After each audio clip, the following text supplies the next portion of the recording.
So I had prepared a short Divrei Torah for your son, for Shlomo. So I'll try to make it even shorter, and you can pass this on to him if you want. So the Parsha starts out with Rashi explaining to us the meaning of the first word, which is that we should like really strive and push ourselves and to pursue learning.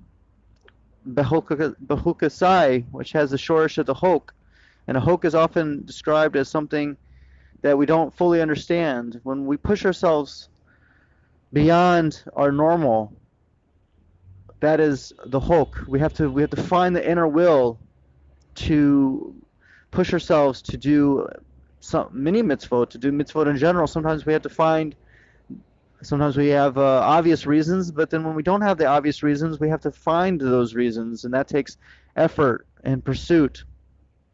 And just in general in the world, we find all the great people that we admire and look up to. They all push themselves beyond everybody else. That's why they become great. That's why they're not just like everybody else. So when you have a mishpat is something that we all can come to, that like all general society can come to without much effort, right? The mishpatim are like almost self-evident. So almost you could say l'choliot that they don't take much effort to even understand or to even to do.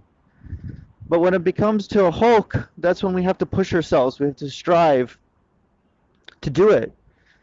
And that's the beginning of the parsha, and then we have the blessings, and we have actually really results and consequences, right? So it says if you push yourself, and if you push yourself, then it lays out like all the things that can come your way, the literally material goods from Shemaim and from the Aretz that can come our way if we just push ourselves beyond our normal state of not always pushing ourselves and striving. So when we push ourselves to connect to Hashem, we get these amazing, bountiful results. And if we don't, so it's always an if, it's always a choice.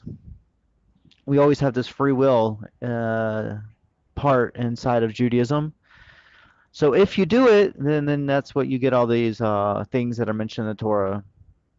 And if you don't, God doesn't leave it up to us to imagine. God tells us directly what's going to happen if we don't. And then the parsha ends about giving tithes and about coming up with this system of knowing of what the basically the kind of like the sliding scale counting system of the base of Migdash, and also just giving tithes in general. And you have to think about that, like what's the connection?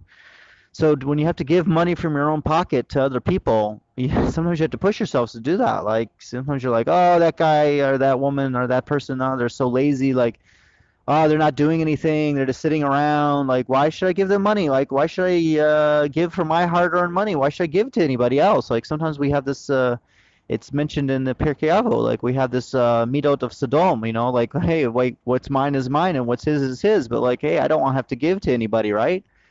Why should I have to give to somebody else? So then the Torah comes along and says, no, no, no, you have to give tithes. You have to give a tenth. And when you do it, it's not easy. So you have to kind of push yourself to do it, right? Because it's hard to take money out of your own wallet to give to other people. In the end of the day, like the God understands our psychology better than we do.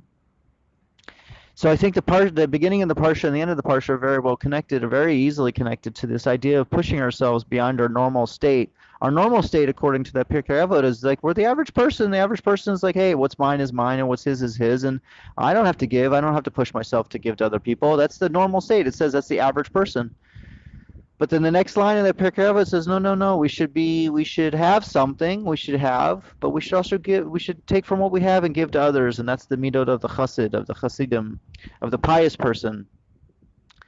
And we should push ourselves to be pious, and we should push ourselves to be greater than our natural states. Our natural state is not. Judaism wants to push us beyond our natural state of who we are, and to make ourselves greater. And so I bless you with the opportunity to strive to be the greatest Shlomo that you can be, because you can only be as great as yourself. and not somebody else. So be the best you can be. That I think is the message of the Parsha.